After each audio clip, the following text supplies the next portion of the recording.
tutorial, I want to show you how to install and deinstall a tank of nitrous oxide into a CryoLab Vet unit.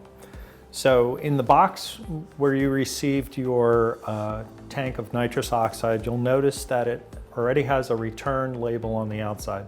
Please save this. You're going to need it in the future, obviously, when the tank is empty.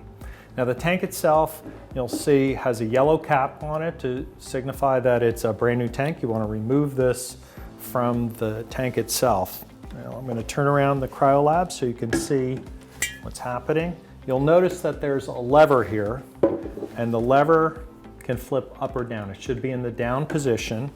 The tank itself goes upside down and can only screw in one way. Now you want to keep turning clockwise until the tank itself is completely snug and all resistance has stopped. And then if you look at the back of the unit itself, you'll notice that the tank nut is completely flat against the holder into which you screwed it in. Once it's completely screwed in, you flip up the lever, and now the tank is installed.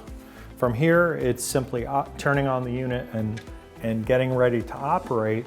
If you remember, there's one more step that has to be done here.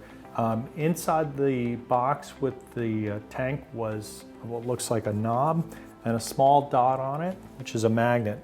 To set the fill indicator, the magnet is placed just below the bars, and you'll notice immediately it'll set them to full.